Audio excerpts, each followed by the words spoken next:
yang dibersihkan ada liquidnya, maka uap tersebut akan membawa fraksi ringan dari feed masuk. Contoh misal, tadi di permasalahannya kan yang masukkan etanol dengan air.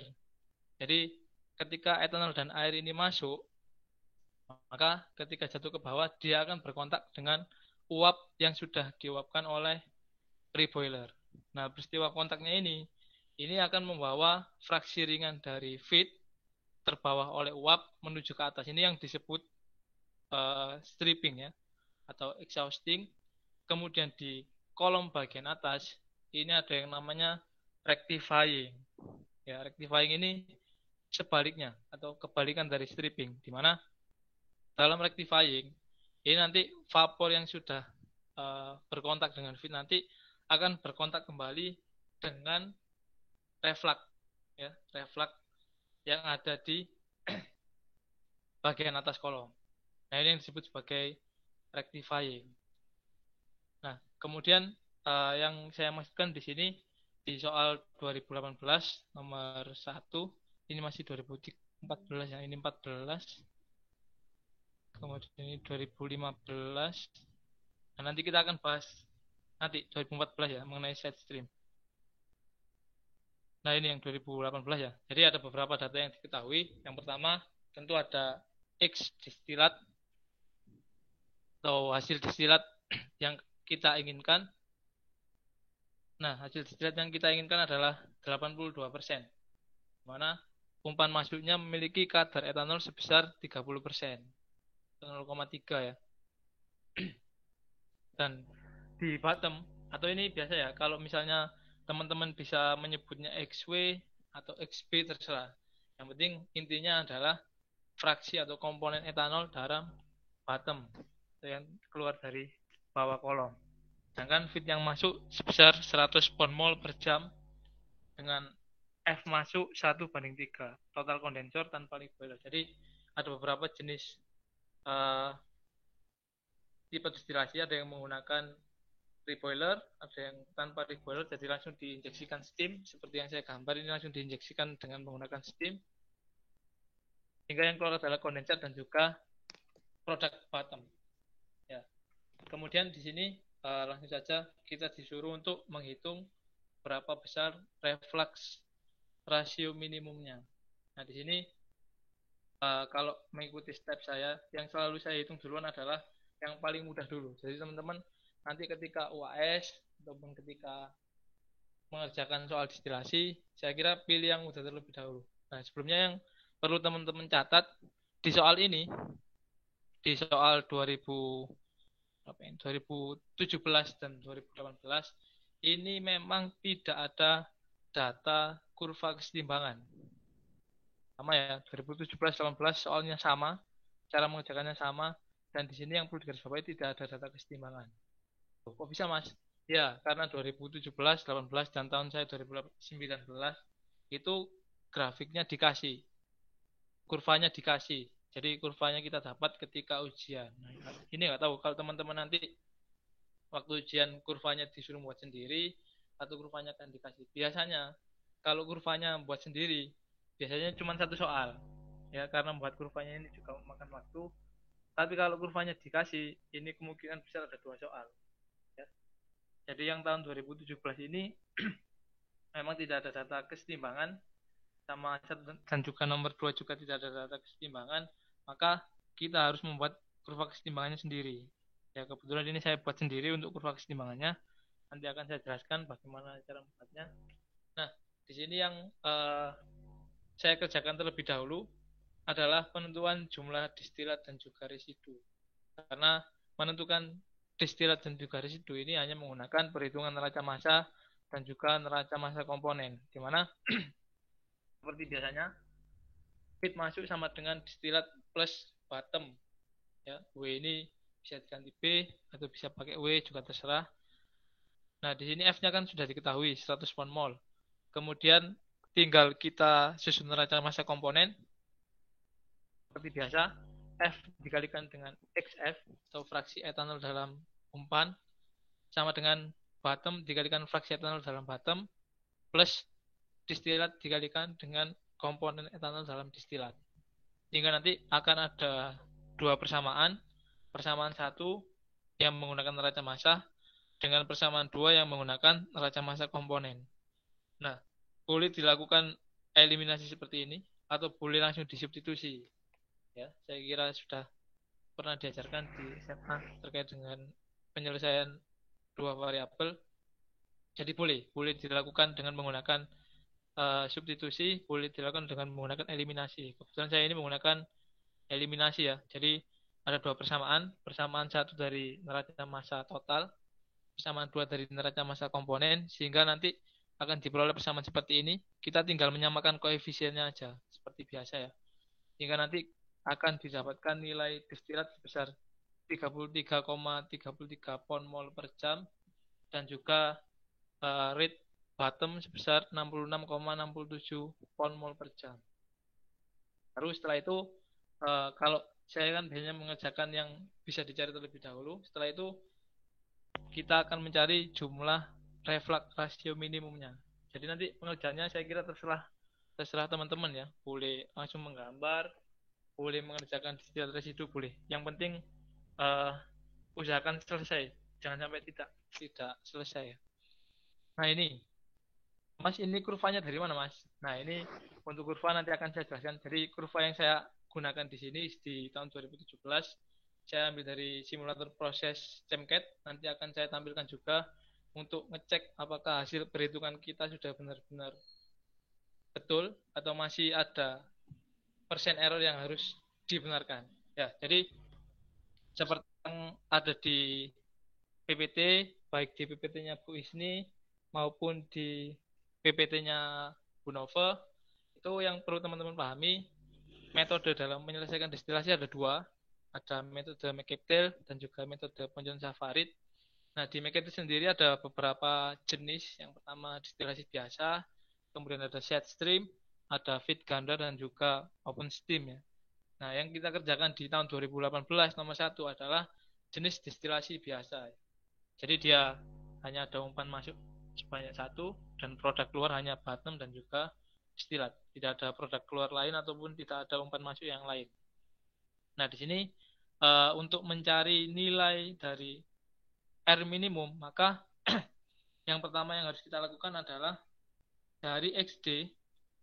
Ini kan XD ya. Ini seperti HETP ya. Kalau teman-teman praktik komutika ini seperti ya bukan seperti mirip dengan HETP. Dari XD kalian tarik ke atas ke garis 45 ya, dari garis 45 nanti teman-teman untuk mencari berapa rasio minimumnya, maka teman-teman harus mencari interceptnya terlebih dahulu. Dari mana Mas? Nah ini kalian masukkan dulu XD, XF sama XW. Nah ini yang XD tarik ke atas ke diagonal atau garis 45, kemudian XF juga ditarik ke atas, kemudian QF ini kan sudah diketahui ya perbandingannya, saya kira tadi sudah ada 1:3. Maka ini untuk menghitung berapa atau mungkin kemiringan dari umpan masuknya, ini saya menggunakan slope ya, 1 ke atas terus 3 ke samping kemudian ditarik ke kiri, saya akan mendapatkan nilai QF atau umpan masuknya ya. Nah untuk menentukan umpan masuk biasanya ada yang memang diketahui, biasanya ada yang harus mencari sendiri ya. Nah kemudian setelah ketemu nilai ini X ditarik ke kurva 45, dari XD ini teman-teman tarik ke pinch point ya. Apa itu pinch point? Pinch point itu nanti perpotongan antara Q line atau umpan masuk dengan kurva kesetimbangan. Nah itu nanti dipotong dengan garis XD. Jadi ini kalian luruskan sampai dengan pinch point ini. Nah setelah itu kalian tabrakkan ke jumbo Y. Nah ini adalah intercept yang nilainya sama dengan ini, XD per R min plus 1. Ini adalah untuk intercept dari reflux rasio minimum. Tapi ini belum nilai R min-nya. Nilai R min kita cari dari sini. Nah, karena ini adalah 0,39 jika dihitung menggunakan milimeter blok, maka dari rumus ini bisa dicari berapa reflux rasio minimumnya. Ya. Jadi kita bisa tahu berapa reflux minimum yang digunakan dalam percobaan ini atau dalam soal ini ya.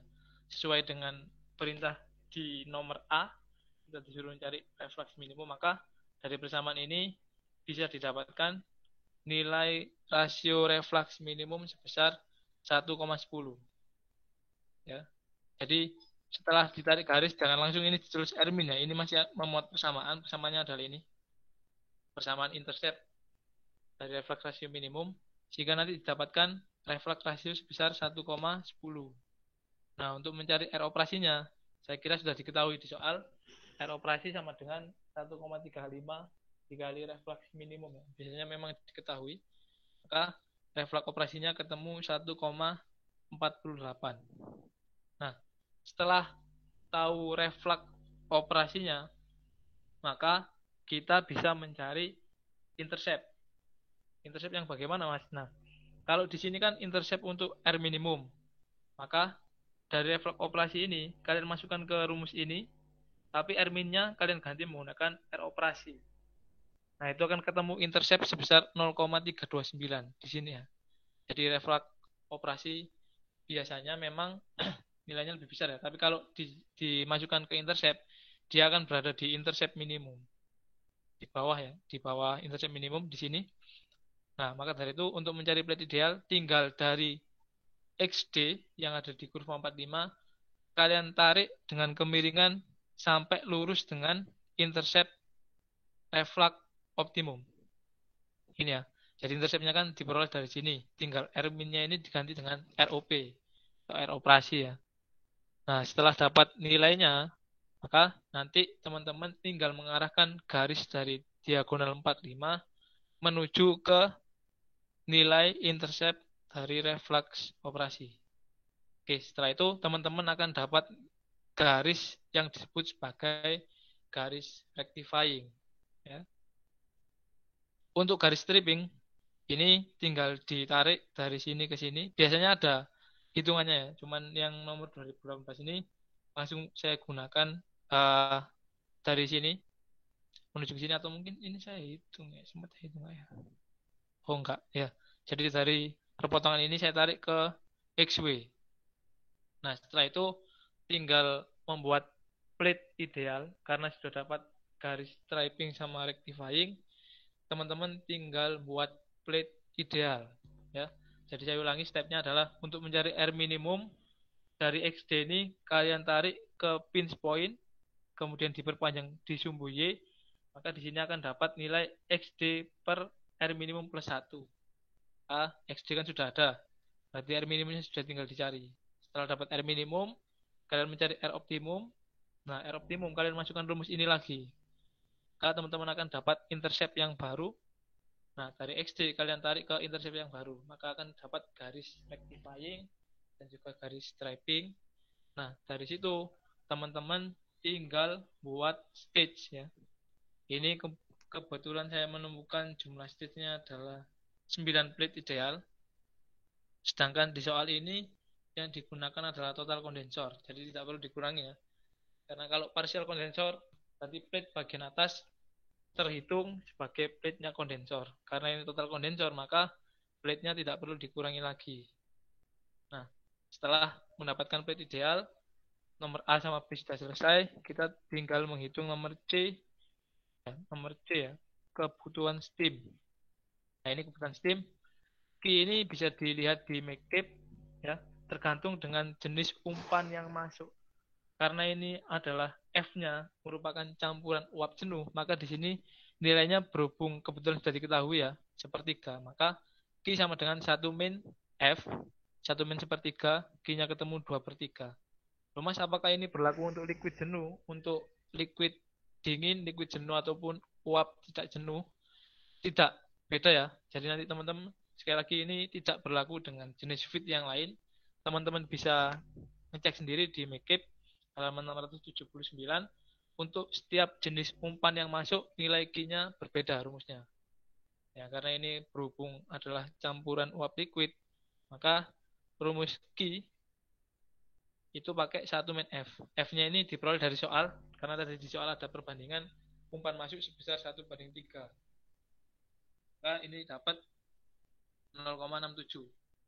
Nah, kemudian baru kita akan mencari nilai ini. V strip ini adalah V atau V bar ya. V bar ini adalah rate penguapan dari steam. Sedangkan V ini sudah bisa kita cari dari rumus R plus 1 kali D. Ini juga ada di PPT-nya Bu Isni kalau nggak salah ya. Sudah ada V ini plus Q min 1 kali F. F ini adalah umpan masuk. Maka di sini untuk rate penguapan kita dapat sebesar 49,65 pound mol per jam. Nah, untuk rumus ini saya kira ini asalnya dari mana? Kalau misalnya ditanya dari mana, ini asalnya dari neraca massa dan neraca komponen ya, yang ada di distilasi. Kemudian kita tinggal mencari nilai S. Nah, S ini kan V strip atau V bar atau terserah ya menyebutnya apa, atau rate penguapan dikalikan dengan lambda per lambda steam. Nah, berhubung ini saya juga nanti minta pendapatnya, saya juga sebenarnya banyak lupanya di destilasi ya. Ini tidak diketahui steamnya ini tekanannya berapa dan pada suhu berapa, maka saya asumsikan ya di sini ya, karena memang tidak diketahui ini steam saya asumsikan sebesar 400 derajat Celcius. Nah, sedangkan nilai lambda yang di atas ini merupakan nilai lambda fit campuran ya. Jadi lambda yang atas ini diperoleh dari nilai XF kan 30%. Nah, ini ditarik di grafik TXY. Ya, teman-teman nanti cari grafik TXY etanol air, bukan grafik itu ya. Bukan grafik kurva kesetimbangan ini ya. Bukan grafik ini, tapi grafik TXY antara hubungan antara temperatur dan juga etanol pada fase liquid dan juga vapor. Nanti dari sumbu bawahnya itu ada nilai konsentrasi dan sumbu Y-nya nanti memuat nilai temperatur. Kita tinggal naikkan dari konsentrasi 0,3 ditarik ke atas nanti sampai memotong garis, kemudian kita tarik ke kiri nanti dapat nilai temperatur fit masuk ya. Ini bisa 87 derajat Celcius saya dapat dari garis itu tadi, garis TXY. Sehingga nanti di sini lambda ini kita bisa cari menggunakan steam table. Boleh pakai di McCabe, boleh pakai di Smith-Vaness. Kalau di McCabe di appendix 7 itu antara dua yang diketahui. Kalau tidak temperatur ya pressure. Makanya di sini saya agak bingung di steamnya karena di steam tidak diketahui berapa temperaturnya dan berapa pressure-nya. Biasanya sih pakai 5 PSIG ya. Cuman ini saya asumsi 400 derajat Celcius sehingga XS-nya ketemu 1002,2 BTU per pound. Sedangkan di lambda fit masuk itu sebesar 985 BTU per pound. Ya. Jadi dari data ini kita sudah bisa hitung berapa kebutuhan steam atau steam consumption. Mana rumusnya adalah rate penguapan dikalikan dengan lambda fit masuk atau calor fit masuk dibagi dengan lambda dari steam. Sehingga kebutuhan steamnya adalah 2245,67 pound per jam. Nah, ini yang beberapa pertanyaan yang memang sering muncul di distilasi itu adalah bagaimana cara menggambar terkait dengan plate ya. Biasanya memang tidak kaget kalau masing-masing mahasiswa jawabannya pasti beda. Karena di sini human error-nya yang paling tinggi. Nah, ini ada beberapa trik dari saya untuk meyakinkan teman-teman apakah jawabannya sudah benar atau memang masih terpaut jauh dari acuan. Nah, ini saya menggunakan simulator proses. Jadi ini sudah saya develop prosesnya sesuai dengan yang ada di soal kasusnya adalah di mana etanol campuran dengan 30% dan 70% water dengan total flow masuk adalah 100 pound mol dan temperatur masuk adalah 82 derajat Celcius, pressure-nya 1 atm. Nah, ini akan saya simulasikan menggunakan ChemCAD dan ini sudah saya simulasikan bagaimana dari hasil simulasi ini terbukti memang apa yang sudah saya gambar. Di sini kan ada destilasi ya. Ini saya report di sini. Saya report destilasinya ya. Nah, dari hasil yang saya simulasikan memang benar. Hasilnya adalah 8 stage, sedangkan yang di gambar saya adalah 9 stage. Ini jadi toleransinya cukup sedikit. Jadi hampir bisa dikatakan yang saya gambar tadi itu sudah mendekati nilai benar, walaupun di simulasi proses ini juga ada beberapa persen error yang harus kita dapatkan ya. Karena simulator proses juga tidak 100% benar. Karena antara simulator proses satu dan yang lain ini ada beberapa selisih ya. Jadi tidak semuanya sama. Cuma di sini ada beberapa patokan yang harus teman-teman lihat ya. Ini cuman ya, bukan bukan nanti ketika UAS teman-teman langsung dijawab berapa plate terus kemudian keterangannya dari itu Bu, dari simulator proses. Jangan. Ini hanya pengetahuan saja. Jadi kalau saya sih ngeceknya biasanya di proses simulator, boleh ISIS, boleh ChemCAD, boleh Aspen Plus dan yang lain, boleh. Yang penting teman-teman punya acuan kalau menurut saya. Ataupun kalau teman-teman nggak usah dicek di sini juga nggak masalah. Cuman ini untuk mentoring, untuk memastikan jawabannya benar atau tidak, ini saya menggunakan salah satu aplikasi proses simulator untuk mentrial jawaban saya. Jadi di sini sudah saya operasikan di dua destilasi ini, bahwasanya di sini juga sama didapatkan jumlah stage berjumlah 8, sedangkan di uh, perhitungan saya stage-nya berjumlah 9. Ya, jadi ada selisih satu stage yang ada di perhitungan. Cuman ada beberapa tolak ukur yang bisa kita dapat di sini. Yang pertama terkait dengan rate distilat ya. Nah, di sini nilainya adalah 33,33 pound mol. Jadi sama persis dengan hasil perhitungan saya. Nah, di sini kan juga sudah saya hitung nilai distilatnya. Nah, 33,33 pound mol per jam.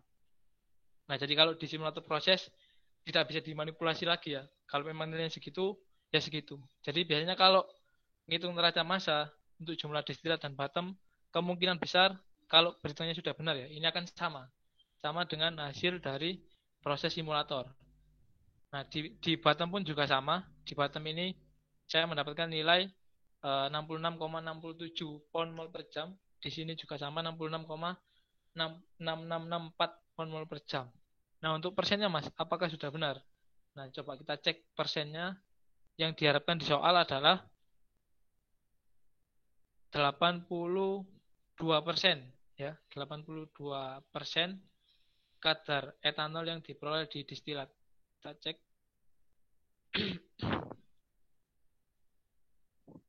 Apakah benar 82 di sini? Nah, sebenarnya 82% plus 18% air. Sedangkan di bottom kita mengharapkan 4% etanol dan 96% air. Jadi ini sudah benar, sudah saya trial, maka stage yang didapatkan di sini juga sudah kemungkinan besar ya, kemungkinan besar sudah benar. 8 stage, hanya selisih satu stage. Nah, terkait dengan kurva kesetimbangan, saya dapatnya dari sini ya. Jadi kalau di aplikasi ini sebenarnya ada apa? Sedikit yang menguntungkan seperti ini. Kita mau tahu bagaimana kesetimbangan etanol dan air tanpa melihat literatur ya. Ini tinggal kita plot.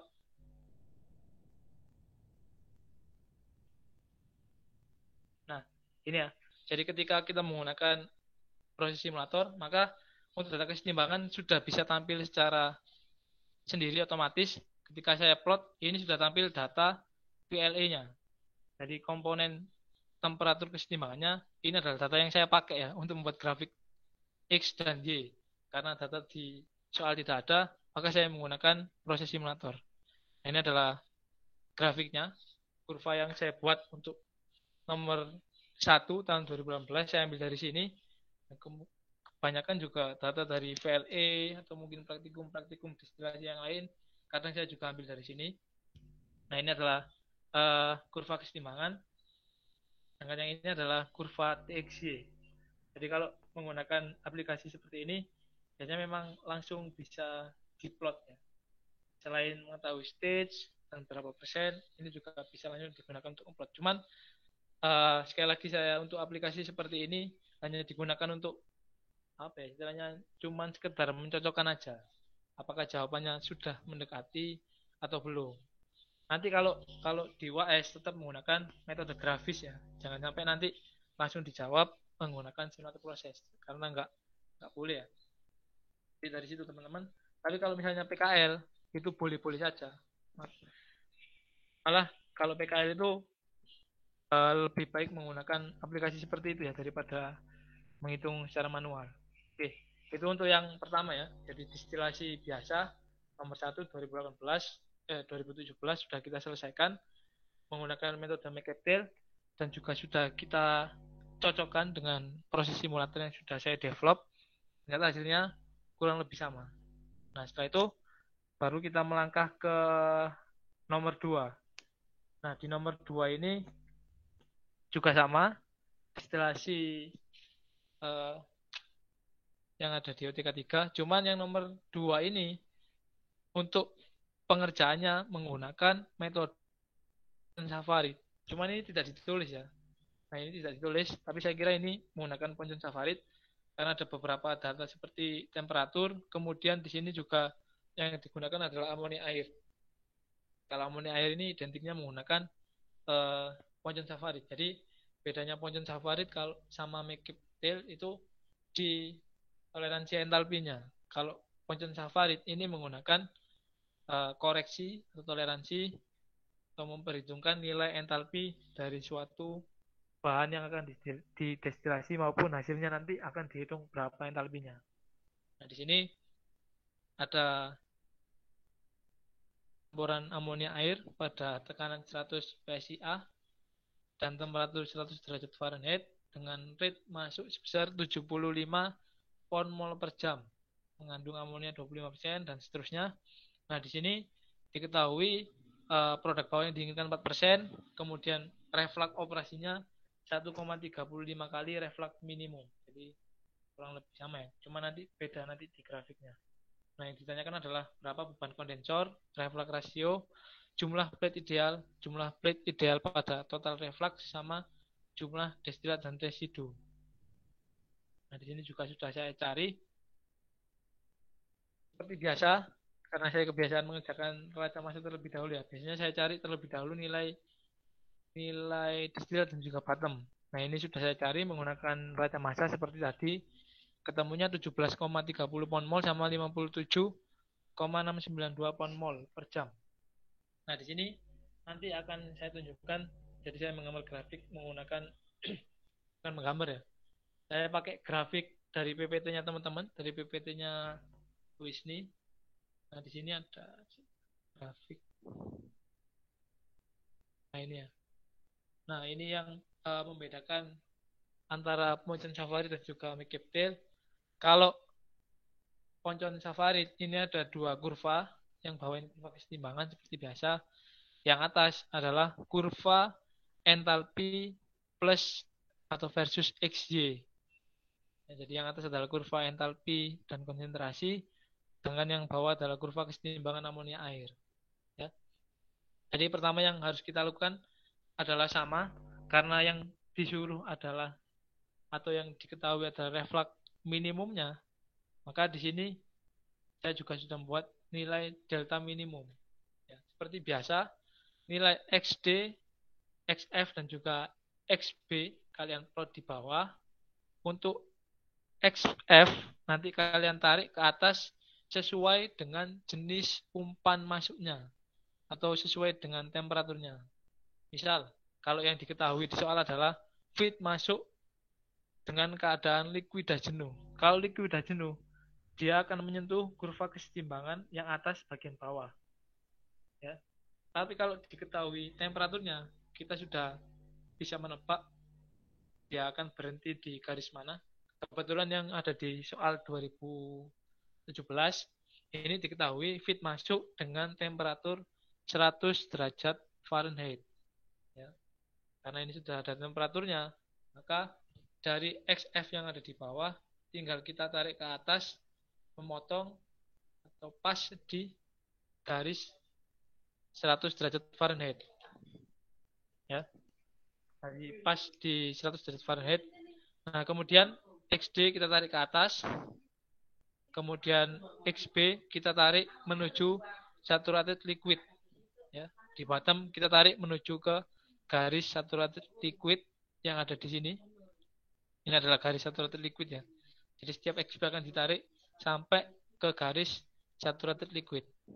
Nah, di sini seperti yang diketahui di soal, karena yang diketahui adalah R operasi sama dengan 1,35 R minimum, maka kita harus mencari nilai R minimum terlebih dahulu. Nah, ini caranya adalah trial nilai delta dan H delta minimum. Caranya sudah ada di PPT-nya Bu Nova, yang PPT pertama ya, pertemuan pertama tentang distilasi menggunakan metode Ponchon-Savarit. Nah, itu dari garis F atau XF ini ditarik ke kurva kesetimbangan, kemudian digeser ke kanan ke diagram 45 atau garis 45, ditarik ke atas memotong titik atau garis saturated vapor. Nah, dari titik ini, dari F ini, kalian hubungkan ke atas sesuai dengan titik ini dan diperpanjang ke bawah. Maka perpotongan dengan XD di sini adalah nilai delta minimum. Sedangkan perpotongan dengan XB di sini diperoleh data atau delta min bar minimum. Yang di atas ada delta, yang di bawah adalah delta bar ya. Boleh pakai sebutan terserah, pokoknya delta bar sama delta biasa. Nah, ini setelah dapat delta, maka ditarik ke garis kanan, ini adalah nilai H delta minimum. Cuman di sini sudah ada keterangannya, ada angka-angkanya. Ini juga sama, ditarik ke kiri, maka dia akan mendapatkan nilai H delta bar minimum. Nah, di sini juga sudah saya tulis berapa nilainya. Nah, ini ya, dari gambar yang sudah saya buat tadi, itu didapatkan nilai H delta minimum sebesar 16.200 BTU per LB, kemudian H delta bar minimum sebesar 3.200, H1. Nah, H1 ini ya yang perlu dicari. H1 ini adalah ini. H1 ini pas di saturated vapor. Sedangkan H0 adalah desaturated liquid yang memotong garis XD. Jadi H1 sama H0 juga sudah didapat. H delta minimum juga sudah diperoleh dari gambar. Maka tinggal kita masukkan di rumus R minimum. Nah, ini R minimum sama dengan H delta minimum min H1 per H1 min H0. Nah, ini nilainya kita dapatkan nilai R minimum sama dengan 1/4 atau 0,25. Maka R operasinya tinggal dikalikan. 4 dikalikan dengan 1,35. Jadi kita akan dapat nilai R operasi. Setelah dapat nilai R operasi, maka kita harus mencari nilai H delta terlebih dahulu. Nah, rumusnya sama dengan yang di atas, tinggal R operasi dimasukkan untuk menggantikan R minimum, sedangkan H delta minimum kita ganti dengan H delta biasa. Nah, di sini kita dapatkan nilai H delta operasi sebesar 17.250. Nah, maka dari itu setelah dapat H delta operasi, baru kita bisa membuat plate ideal. Nah, ini ya, delta operasinya sudah saya buat.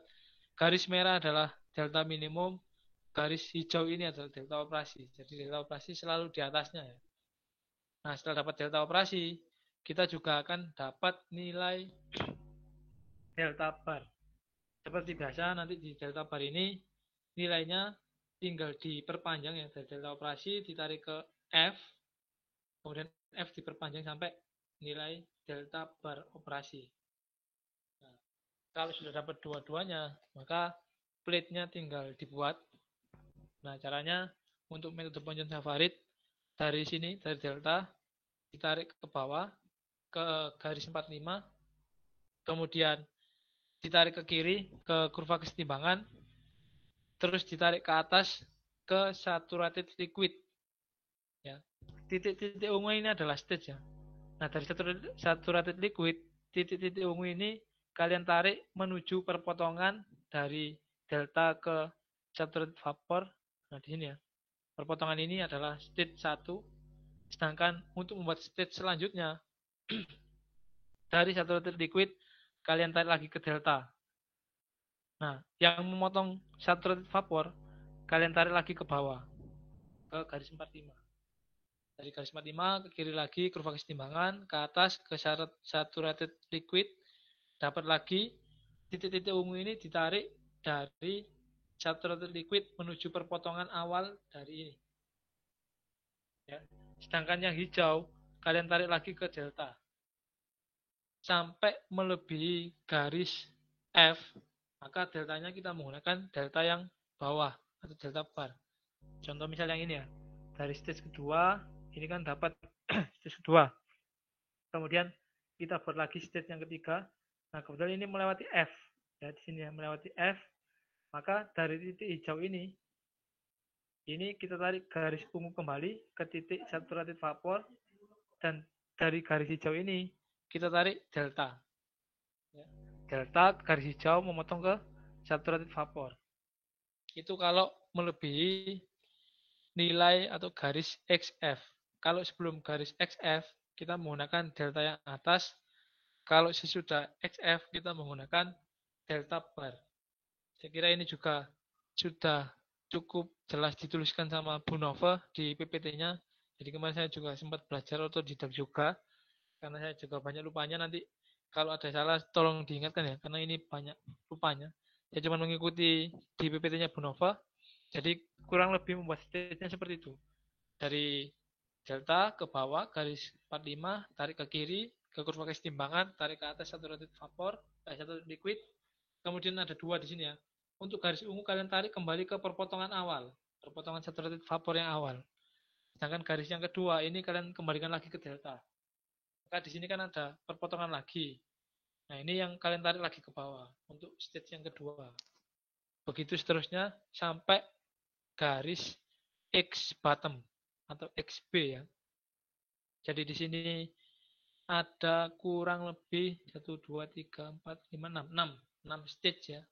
6 stage, jadi yang digunakan untuk stage adalah yang ungu. Yang merah ini diabaikan saja karena yang merah ini adalah trial delta minimum tadi.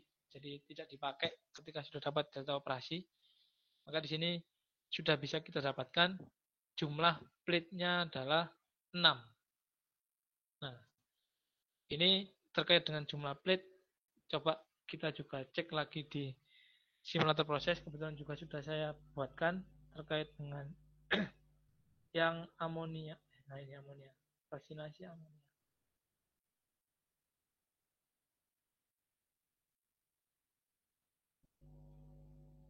Nah, ini ya.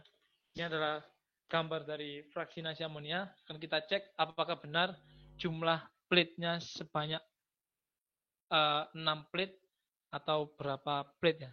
Jadi di sini yang perlu kita amati di soal ini kan sudah tertera bahwasanya menggunakan partial kondensor dan juga produk bawah menggunakan reboiler seperti biasa ya. Jadi di sini menggunakan partial kondensor dan juga reboiler.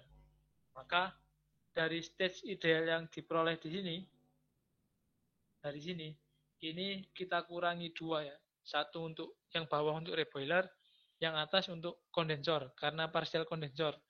Kalau total kondensor tidak perlu dikurangi lagi. Jadi plate idealnya adalah 4 plate. Ya, ini jawabannya adalah 4 plate karena yang bawah dikurangi reboiler, yang atas dikurangi kondensor.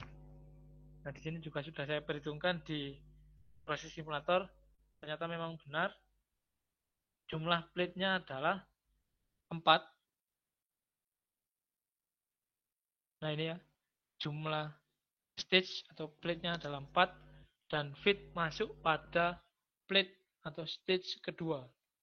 Jadi sudah benar, karena tadi 6 dikurangi dengan 2, dikurangi 1 kondensor, 1 reboiler, maka yang didapatkan adalah 4. Nah, Mas, apakah hasil yang kita dapatkan harus selalu dicocokkan dengan proses simulator? Kembali lagi, ini tidak wajib ya.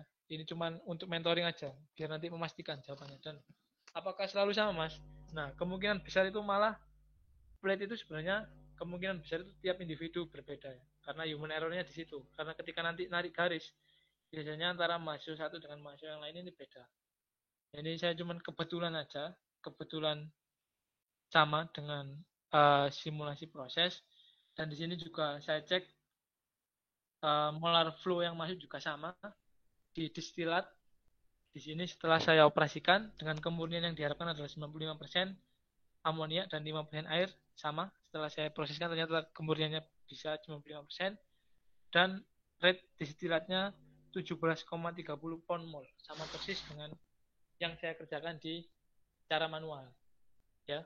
Sedangkan di bottom ini juga sama, kemurnian amonia 4%, dan plate flow-nya untuk bottom 57,69 pound mol ini juga sama.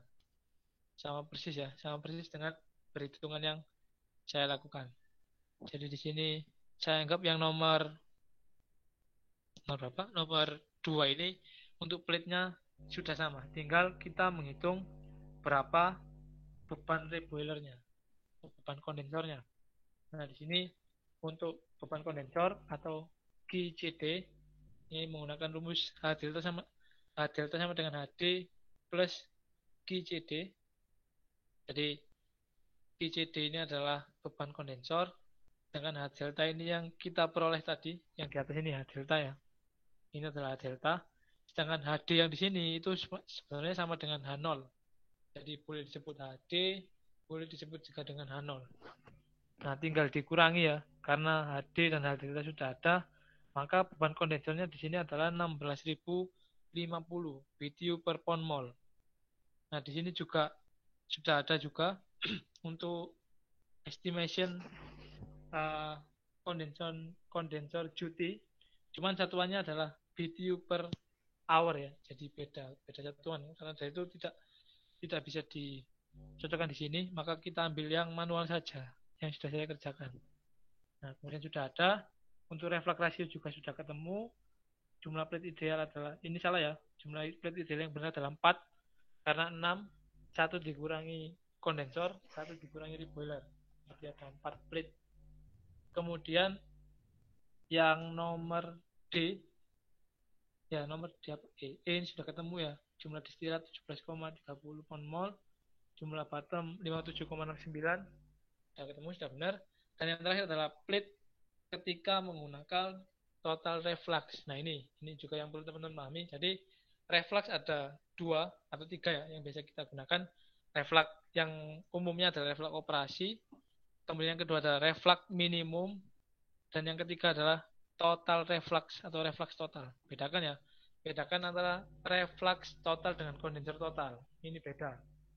Kalau reflux minimum, yang perlu digarisbawahi, kalau reflux minimum, dia akan menghasilkan jumlah plate yang tak terhingga.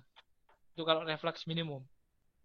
Kalau reflux total, maka jumlah plate yang akan didapatkan atau stage yang akan didapatkan ini nilainya minimum. Ya, beda. Jangan sampai terbalik, jangan sampai keliru dengan kondensor ya. Kalau kondensor ada kondensor total dan juga kondensor parsial. Tapi kalau reflux, ini ada reflux total dan juga reflux minimum. Bagaimana Mas cara menghitung plate pada reflux total? Nah, ini sudah saya gambarkan juga. Untuk reflux total, ini teman-teman tidak pakai delta. Jadi langsung dari sini, dari saturated vapor atau H1 ini, tarik ke garis 45, tarik ke kiri kurva kesetimbangan, tarik ke atas ke saturated liquid, kembalikan lagi ke potongan ini. Kemudian untuk stage yang kedua, dimulai dari sini ya. Ini diperpanjang sampai saturated vapor, tarik lagi ke bawah, ke garis 45, tarik ke kiri kurva kesetimbangan, tarik ke atas ke saturated liquid, maka akan dapat state yang kedua. Jadi hanya ada 2 state kalau menggunakan total reflux ya. Jadi kalau total reflux, maka plate atau state yang digunakan atau yang didapatkan pasti plate minimum. Jadi plate-nya hanya sedikit. Itu kalau poncon Safarid ya. Mas, kalau Mekiptil apakah juga ada total reflux? Ada. Kalau Mekiptil caranya seperti ini ya. Saya tarik contoh grafiknya adalah ya ini aja. Kalau total reflux pada Mekiptil, kalian tidak perlu membuat garis rectifying sama garis striping.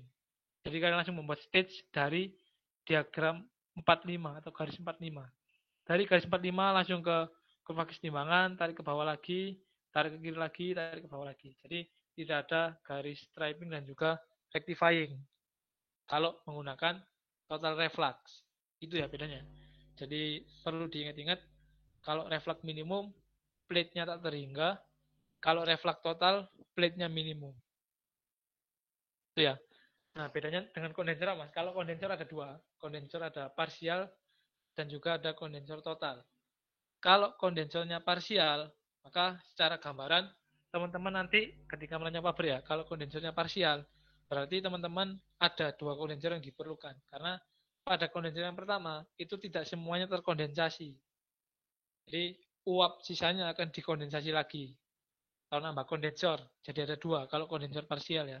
Maka dari itu di plate ini sampai dikasih 1 plate untuk kondensor ya, kondensor parsial.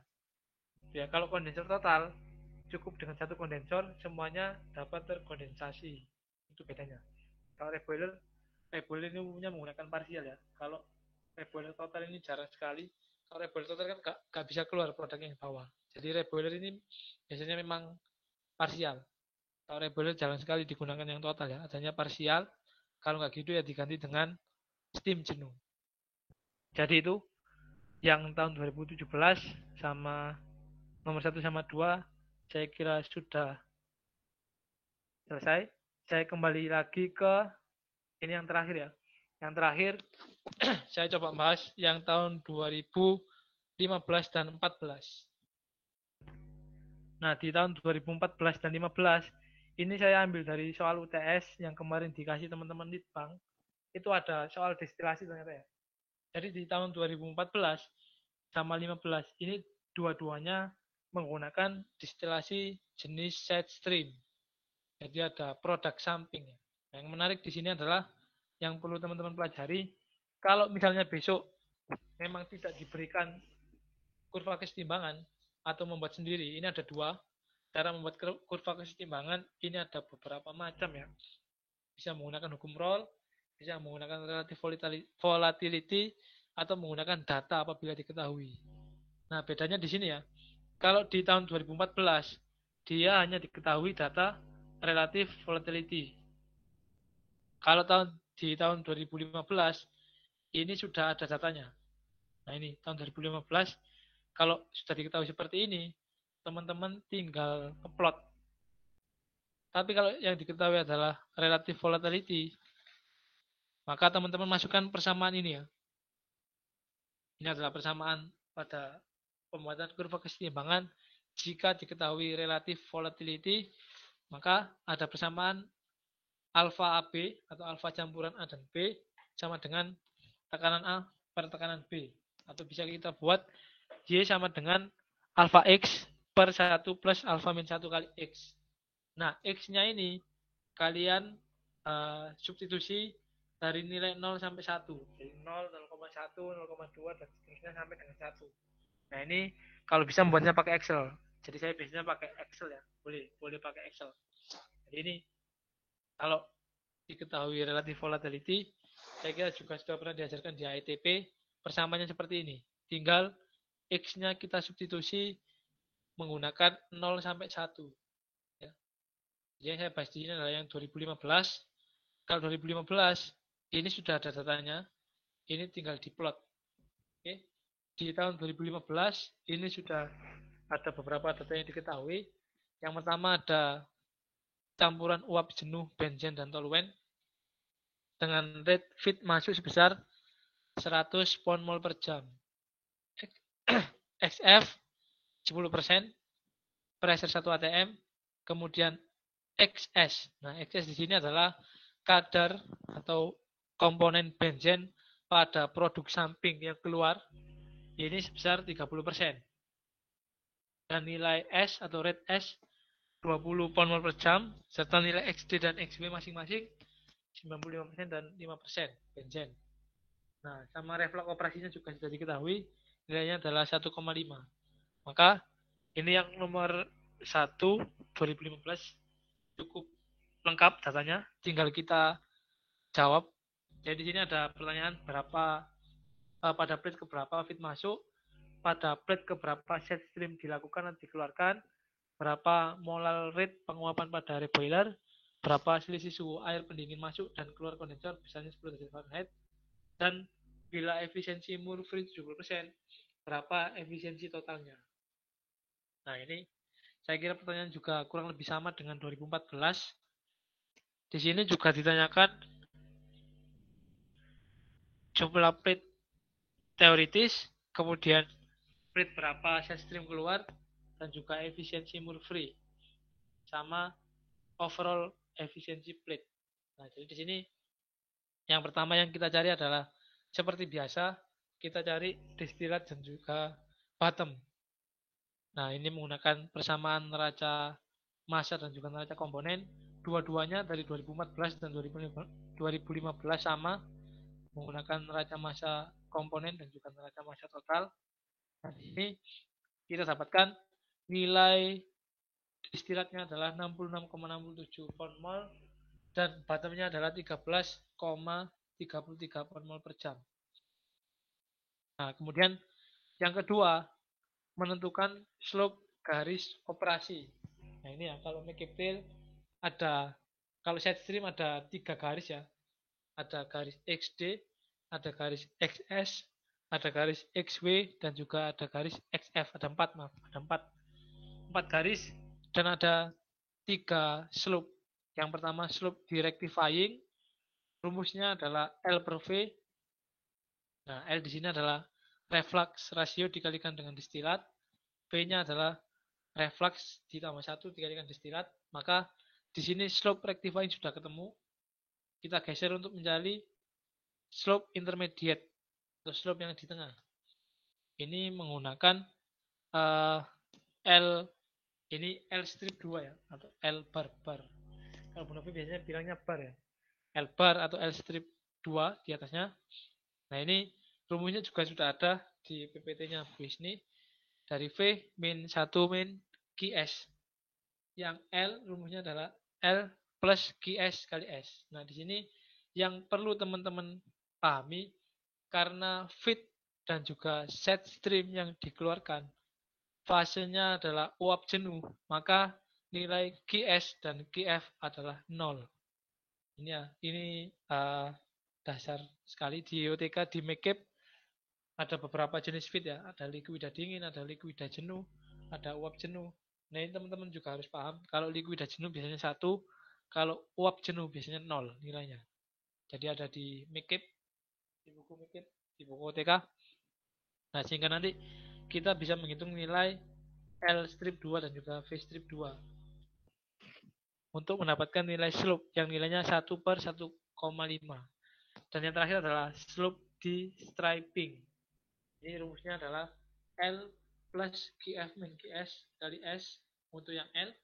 Untuk yang V strip, rumusnya adalah V plus 1 min QS kali S min 1 min QF. Karena QS di sini adalah 0, QF di sini juga 0, maka ini bisa dikerjakan.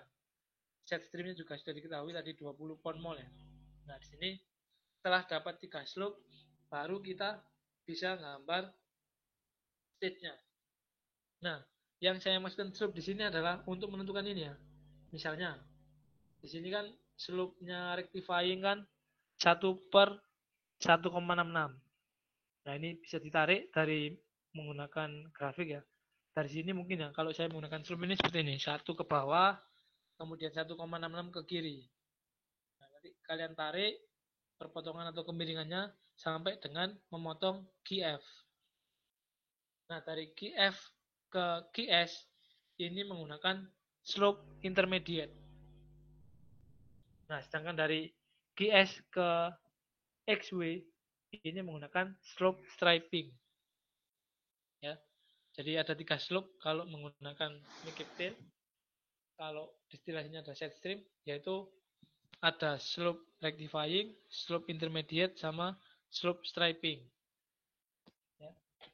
Ini setelah dapat semua garisnya, maka tinggal kita buat plate-nya atau stage-nya. Ini kita mendapatkan jumlah stage sebesar atau sebanyak berapa ini? 12 ya, 13 ya. Plate idealnya ada 13, ini 13 ya. 13 plate teoritis karena satu dipakai untuk reboiler ya. Ini sebenarnya jumlahnya 14 karena yang baru dipakai untuk reboiler maka dikurangi 1 jadi 13. Nah, kemudian setelah dapat stage maka kita bisa menghitung rate penguapan seperti biasa. Rate penguapan simbolnya adalah V strip, rumusnya adalah V plus 1 min QS kali S min 1 min QF. Nah, ini kurang jelas ya. Saya pakai contoh yang 2014.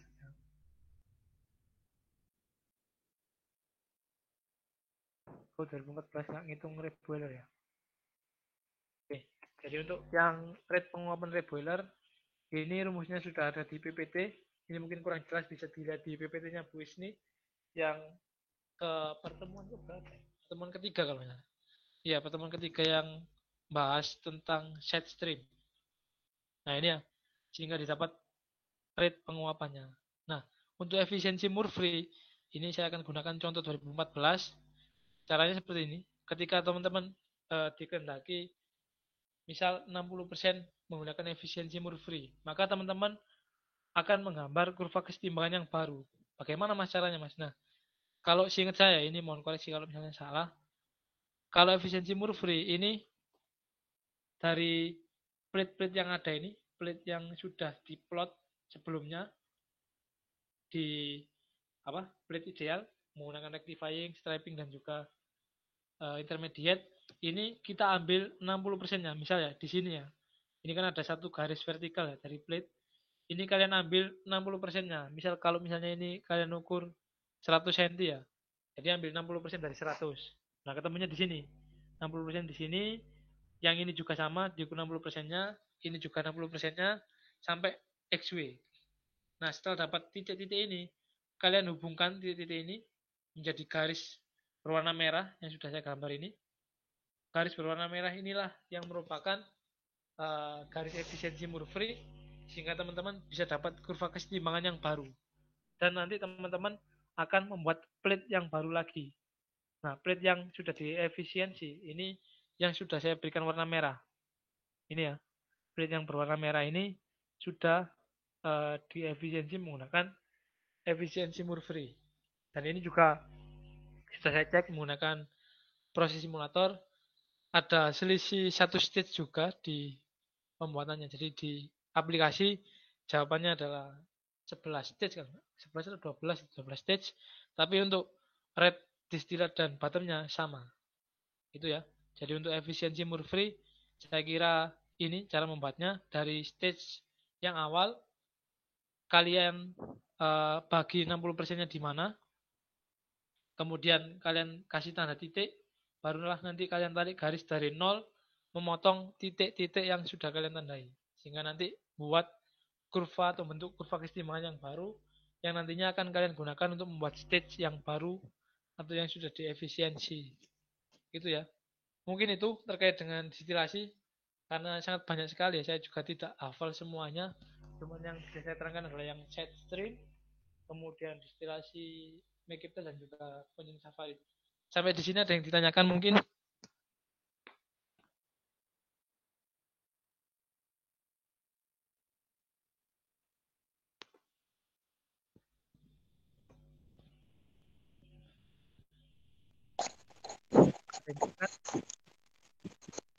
Permisi Mas, Oh ya, ya silakan Nathan. mau tanya yang soal barusan yang grafik itu, yang garis merah kan itu garis efisiensi Murphree. Iya benar-benar. Kalau yang Ya. atasnya garis merah tuh kan garis hitam tuh namanya apa ya Mas? Oh, yang hitam ini adalah garis kesetimbangan yang. Jadi teman-teman kan sebelum efisiensi Murphy kan pasti sudah mengerjakan plate ideal sebelum diefisiensi ya. Jadi garis yang hitam ini adalah garis kesetimbangan biasa. Dan ini kebetulan soalnya adalah zat A dan zat B. Ini ya, zat A dan zat B punya relatif volatility sebesar 4. Nah, dari relatif volatility ini saya dapat kurva kesetimbangan ini, garis hitam ini. Garis hitam yang mungkin ditanyakan Nathan ini ya. Ini dari data kesetimbangan. Jadi ini adalah kurva kesetimbangan biasa. Tapi kalau yang merah, itu adalah yang Murphree. Itu mungkin ya Nathan.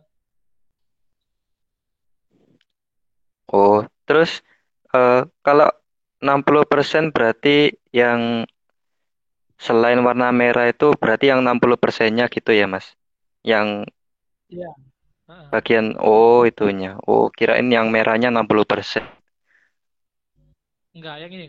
Yang 60% dari ini, vertikal ini kan ada titik ini. Nah, Heeh. titik ini adalah 60% dari ini. Jadi Oh, kalau misalnya di sini adalah berapa katakanlah 100 ya. Berarti kan di sini kan 60 cm atau 60 60. mili ya. Mm-mm. Seingat saya seperti itu ya. Kalau misalnya calon nanti tolong dilihat lagi di PPT-nya. Tapi seingat saya seperti itu kok. Kalau efisiensi Oh, memori. oke siap Mas. Kalau yang nomor satu boleh tanya nggak Mas? Yang ini Satu itu apa? ada, 2000 berapa? aduh lupa Mas. Yang itu ada asumsi suhu itu Mas. Yang di trail juga di Camcat. Oh iya. Heeh. Tadi seharusnya 82 derajat ya. Saya nggak lihat tadi. Di soal sebenarnya ada 82 derajat. Ini ya. Ini ya seharusnya ada ini ya. 82 derajat. Ya, kenapa Nathan? Yang bagian eh asumsi suhu tuh Mas yang TS apa? Lupa saya Mas. Yang 400 derajat Yang tuh. ini ya. Oh ya, yang steam, yang steam. Yang ini. Nah, itu asumsinya itu caranya gimana ya Mas? Apa Nah, gimana Mas? oke. Ini pertanyaan yang bagus sekali. Tapi kalau bisa jangan apa ya, yang saya lakukan asumsi ini jangan ditiru ya. Kalau bisa Iya ditanyakan ke Mas. dos. Karena yang pertama, seharusnya ada data steam jenuh ini tekanannya berapa atau temperaturnya berapa untuk mencari lambda. Ya kan benar seperti itu kan ya, seharusnya ya.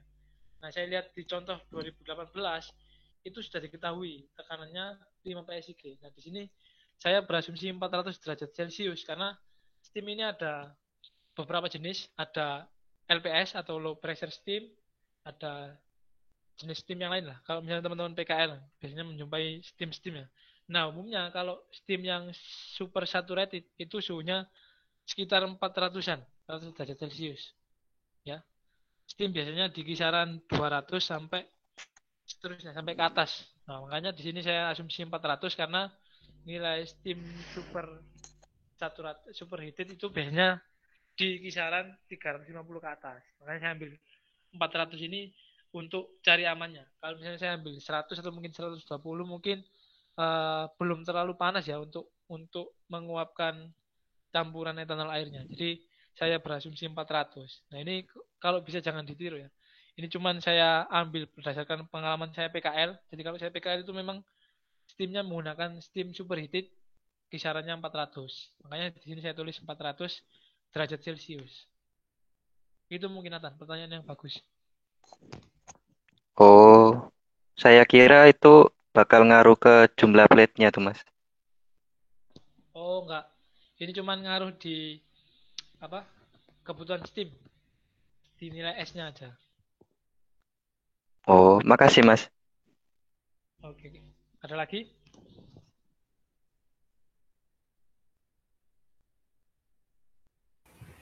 Ya Mas, mau tanya Mas.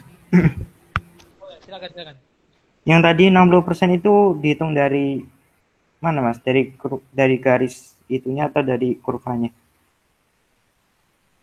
Nah, oke, pertanyaan yang bagus juga. 60% dihitung dari mana Mas? Nah, ini saya hitung dari sini. Nah, ini kan yang ada plate yang menempel garis kesetimbangan ya. Nah, dari garis vertikal ini kan nempel kurva kesetimbangan, dia kan vertikal ke bawah menuju garis intermediate.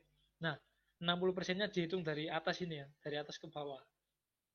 Dari atas ke bawah, dari sini, dari titik ini ke titik atau slope intermediate ini, kita hitung atau kita ukur berapa milimeter, terus kita ambil 60%-nya. Gitu ya. Jadi memang paling enak menggunakan milimeter block atau mungkin menggunakan penggaris ya. Yang pasti menggunakan penggaris ya. Jadi 60%-nya dihitung dari atas ini, dari atas titik yang memotong kurva kesetimbangan, kemudian tarik ke bawah ini. Nah, ini kita ambil 60%-nya di sini. Kalau 50% biasanya di tengah-tengah. Kalau 50% biasanya langsung dikira-kira aja di tengah-tengah. Tapi lebih mending pakai amannya, lebih amannya pakai penggaris saja. Itu ya, mungkin.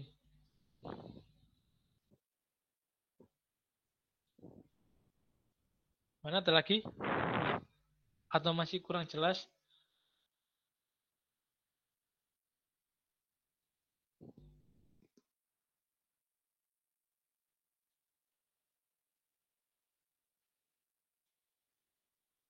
Mana teman-teman? Ada lagi yang ditanyakan?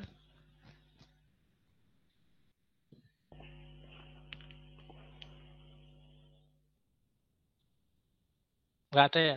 Kalau Yang itu juga, Mas.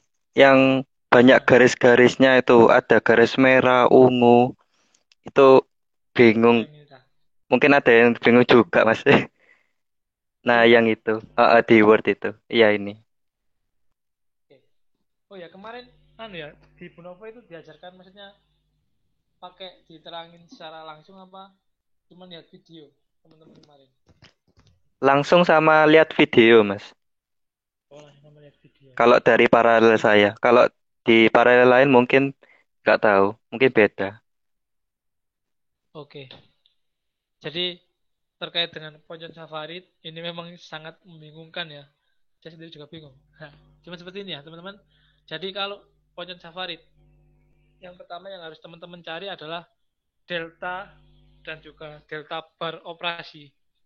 Nah, kalau sudah dapat deltanya, teman-teman tinggal buat pelitnya seperti ini ya.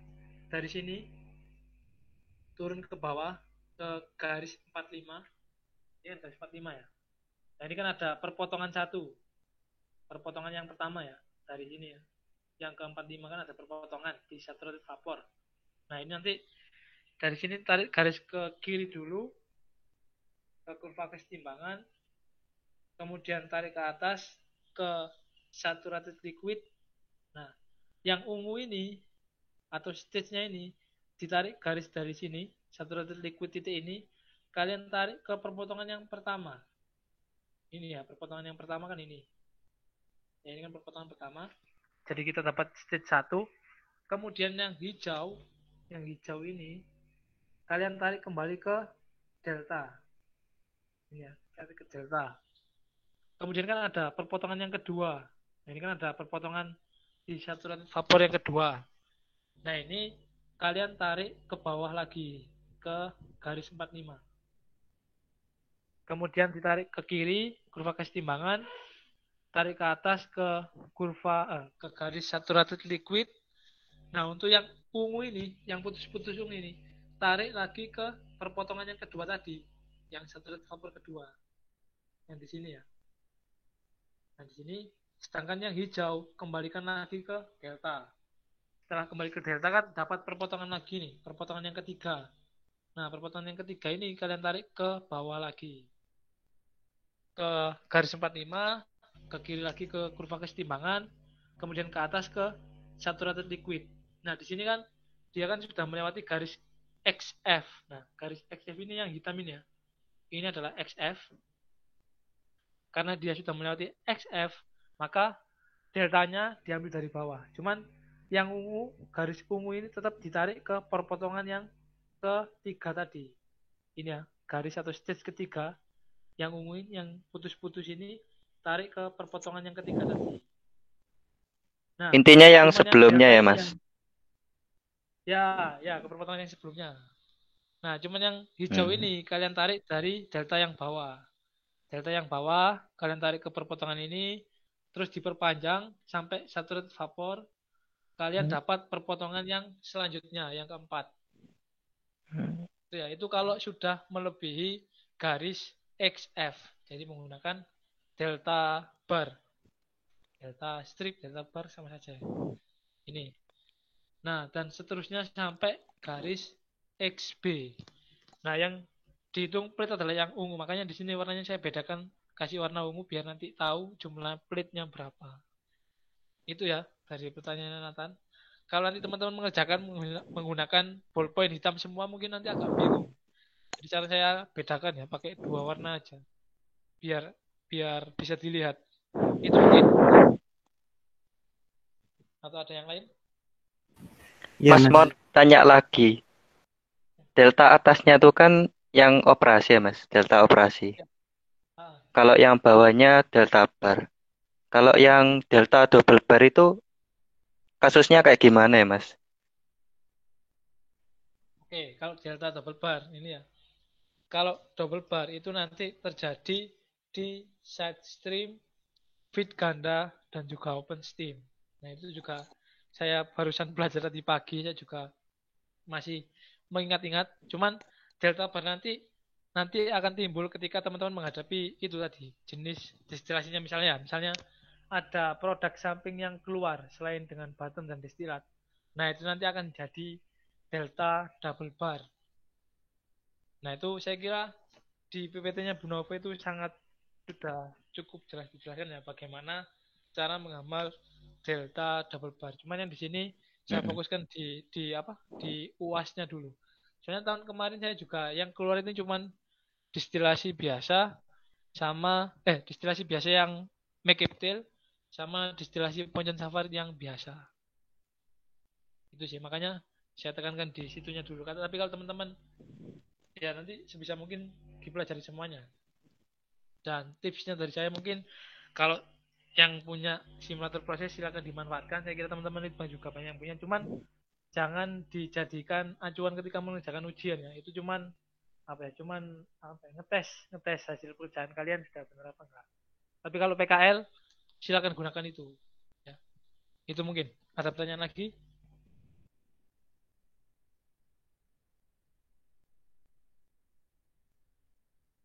Ada lagi?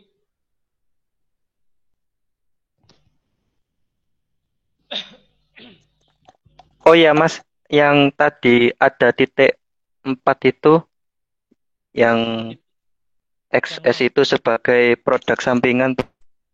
S-nya itu berarti oh, maksudnya inert Mas ya. Yang yang mana? Ini dah. XS ini dah, XS ini. yang ada 4 titik XS, XF itu Oh, Mas. ini. Ini dah. Iya, Eh, ini sebenarnya ada satu ya. Ini XF ini. Lupa nggak saya tulis. Ya ada 4 titik. Kenapa Nathan terkait dengan 4 titik? S-nya tadi yang itu Mas ya, yang eh, apa produk sampingannya kalau nggak salah. Heeh, heeh. Itu Produk nggak paham samping. Mas, gimana ya Mas? Oh, oke oke. Set stream ya. Kemarin Bu Isni juga sama, tak? Pakai video apa diterangkan secara langsung kalau Bu Isni Langsung Mas. langsung. Oke. Iya. Kalau set stream itu nanti akan ada 4 titik ya. Nah, di sini sebenarnya 0,7 ini adalah XF ya. Ini lupa nggak saya tulis. Jadi ada XD, ada XF, ada XS dan juga XW atau X bottom. Nah, yang pertama seperti biasa. Jadi yang dimaksud dengan XS ini adalah produk samping keluaran dari distilasi selain distilat dan juga bottom. Jadi contoh misal, kalian membuat proses, kalau di sini kan campuran benzen dan toluen. Nah, ternyata di distilasi kalian ada satu produk samping yang harus dikeluarkan. Nah, itu yang dimaksud dengan side stream. Kalau feed ganda, beda lagi. Kalau feed ganda, umpan masuknya ada dua. Jadi ada F sama G biasanya. Kemudian kalau side stream, ini yang ada duanya di sini adalah produk sampingnya. Jadi selain di atas destilat dan juga bottom, itu ada S yang dikeluarkan. Makanya di sini ada nilai XS atau kadar produk samping. Jadi kalau pada kasus yang ada di 2015 itu si penulis pengen produk samping ini mengandung benzen sebesar 30%. Jadi selain distilat yang nilainya 0,95% benzen, dia juga kepengen ada produk samping yang memuat benzen sebesar 30%. Apakah itu bisa, Mas? Bisa. Dan itu juga sudah saya trial juga menggunakan Cemcat dan itu memang bisa. Nah, kalau misalnya ada produk samping, nanti teman-teman neraca masanya sama neraca komponen mengikuti perhitungan produk samping. Cuman kalau mencari D dan W seperti biasa ya. Jadi D dan W ini dicari menggunakan persamaan linear variabel. Jadi bisa dieliminasi, bisa disubstitusi. Nah, kalau mencari slope-nya kan di sini kan ada 3 garis ya. Ada garis rectifying, yang ini yang atas rectifying. Kemudian di sini ada garis intermediate. Nah, garis yang menghubungkan QF dan QS ini adalah garis intermediate atau slope intermediate. Dan yang terakhir adalah striping. Kalau dia distilasi biasa, hanya ada striping dan rectifying. Tapi kalau dia side stream atau feed ganda atau open stream, dia biasanya ada 3 slope dan 3 garis. Ada garis rectifying, intermediate, dan juga striping. Nah, cara mencari slope-nya di sini juga sudah saya tuliskan. Boleh nanti akan saya share jawaban saya, boleh dipelajari. Boleh juga nanti di PPT-nya bisnis juga sudah ada. Ini sebenarnya adalah turunan dari neraca massa dan neraca komponen. Cuman lebih singkatnya langsung digunakan rumus ini aja. Karena nanti teman-teman kan mengerjakan UAS-nya ini waktunya terbatas juga. Jadi langsung menggunakan rumus ini aja. Patokannya di sini. Jadi yang penting adalah bisa tahu L sama V-nya dulu. Baru yang nanti akan ketahuan semuanya. Masalah QS dan QF ini ada cara penghitungannya di buku Mekip halaman 676 kalau nggak salah ya. Kalau nggak 668. Nah, kalau misalnya umpannya adalah uap jenuh. Nah, uap jenuh tinggal berarti nilainya adalah 0. Tapi kalau umpannya ini likuida jenuh, nilainya 1. Kalau nggak salah seperti itu ya. Ya, ini QS saya tulis 0. Itu ya. Pokoknya nanti dilihat di buku Mekip berapa nilai Q kalau likuida jenuh, berapa nilai Q kalau uap jenuh, dan bagaimana nyari Q kalau dia campuran. Kalau campuran biasanya pakai rumus saya tadi ya, Q sama dengan 1 min F. Itu mungkin Nathan. Mungkin ada lagi yang ditanyakan Nathan. Atau yang lain. Maaf banyak tanya. Terus satu lagi Mas. Apakah yang atas itu selalu rectifying Mas? Kalau misalkan stripping atas boleh enggak? Nah, ini ya. Apakah yang atas ini selalu rectifying Mas? Apakah boleh stripping yang ada di bagian atas? Jadi kembali lagi ya ke pengertian rectifying dan juga pengertian striping. Jadi di sini seperti biasa, kalau di striping ini kontaknya adalah dari liquida, ini aja, dari gambarnya aja. Nah, ini kan ada feed masuk ya. Feed masuk kan pasti jatuh ke bawah. Nah, yang namanya striping atau striper itu adalah pembersihan liquid dari fraksi ringannya. Ya, ini yang perlu dicatat ya. Ketika ada feed masuk dan dia jatuh ke bawah, maka dia akan berkontak dengan vapor yang menguap ke atas. Nah, di situ vapor akan mengambil fraksi ringan dari feed itu. Fraksi ringannya apa? Jelas etanol. Karena yang pertama, etanol memiliki titik didih yang lebih rendah daripada air, sehingga dia akan terbawa oleh vapor yang menguap ke atas. Ini namanya adalah stripping atau exhausting ya. Kalau rectifying, sebaliknya, dari reflux yang turun ini kan mengandung etanol juga. Maka etanolnya itu akan diserap oleh uap yang naik ke atas. Itu namanya rectifying. Jadi apakah mungkin Mas striping ini terjadi di bagian atas? Saya kira mungkin kalau feednya ini liquida jenuh atau liquida dingin ya. Kalau liquida dingin, dia akan masuk di kolom atas. Seperti yang saya tanyakan di UPAS, bagaimana cara orang awam tahu kalau itu adalah liquida jenuh. Jadi kita tinggal lihat pipa feed distilasinya. Kalau dia di tengah-tengah, berarti kemungkinan besar dia umpannya adalah campuran uap liquid. Tapi kalau fluidanya sudah di bawah, itu kemungkinan yang masuk adalah uap jenuh. Tapi kalau pipanya di atas, nah itu kemungkinan yang masuk adalah likuida dingin. Karena likuida dingin perlu banyak sekali kontak dengan uap. Hingga nanti ketika jatuh di bawah, dia sudah benar-benar murni. Atau fraksi etanolnya sudah benar-benar terbawa oleh uap. Itu ya, Nathan.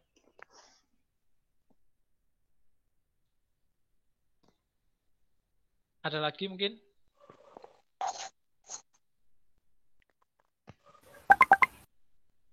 Iya Mas, makasih banyak. Walaupun sedikit paham Mas. Iya. Ya Mas, boleh lihat itu lagi Mas, pembuatan state di Poncon Savaritnya Mas. Yang punya Safarid ya? Ya yang wordnya itu Mas, yang Ini. hijau-hijau Mas, yang ya itu. Nah itu Oke. Itu Mas apa seharusnya kan ketika dia melebihi itu Mas garis operasi Mas, baru dia ke delta yang bawah Mas. Itu kurang garis operasi kayaknya Mas. Melebihi garis operasi ya. Oh iya. Itu kan baru Garis garis minimum Mas. Terusnya ada garis yang mana yang operasi. mana? Oh ini ya. Ya, jadi ini Rek, dari delta ke F kemudian ke delta bar ini ya. Iya Mas, delta ke F baru ke delta bar itu baru garis operasi. Oke, oke. Terima kasih banyak sudah mengingatkan. Jadi ya Rek, minta gambar aja ya. Mungkin seperti ini ya.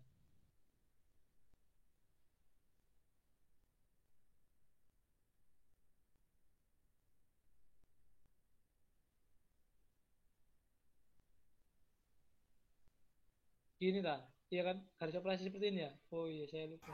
Iya Mas, jadi melebihi garis operasi bukan melebihi garis XS1. Oke, oke. Terima kasih banyak sudah diingatkan Rek. Ini karena saya memang pelupa ya. Oke, ada lagi teman-teman? Ya Mas, kemudian untuk efisiensi Murphy Mas, itu 60%-nya dihitung dari garis rectifying ke atas Mas, bukan dari kesetimbangan. Yang ini ya. Ya, Murphy-nya 60%-nya dari bawah Mas, bukan dari atas. Yang Ya itu Mas. Mana ya? oh ini ya. Nah itu Mas. Oh dari atas atas ke Dari bawah ya. dari bawah Mas. Dari bawah Oh dari 60% bawah. ke atas. Oke, oke. Itu mungkin ya catatan buat teman-teman ya. Karena saya tidak menemu, ya saya tadi nggak lihat di Wikipedianya Bu Is nih. Saya kira dari bawah ke atas, dari atas ke bawah berarti ya. Kalau dari atas ke bawah mungkin kisarannya segini ya. Kebalikannya mungkin di daerah sini, titiknya di agak ke atas sedikit. Iya Itu Mas. mungkin ya. Di bawah sedikit. Oke. Terima kasih banyak sudah diingatkan ya. Ada lagi?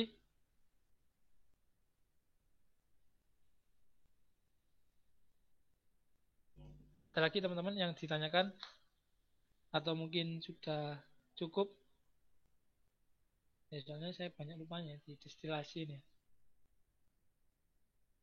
Ada lagi? Kalau nggak ada, saya kira bisa saya cukupkan ya. Saya mohon maaf karena ya beginilah banyak lupanya. Terima kasih tadi sudah diingatkan. Terima kasih juga untuk teman-teman 2018 yang sudah uh, mendengarkan saya berbagi. Kalau nanti ada yang masih mengganjal atau masih ada yang salah, nggak apa-apa. Silakan nanti didiskusikan dengan teman-teman seangkatan atau mungkin bisa chat ke saya terkait dengan perbaikan. Saya kira itu yang bisa saya bagikan terkait dengan mentoring yang terakhir ya. Saya kira ini mentoring terakhir saya untuk teman-teman 2018. Terima kasih banyak teman-teman 2018. Kurang lebihnya mohon maaf.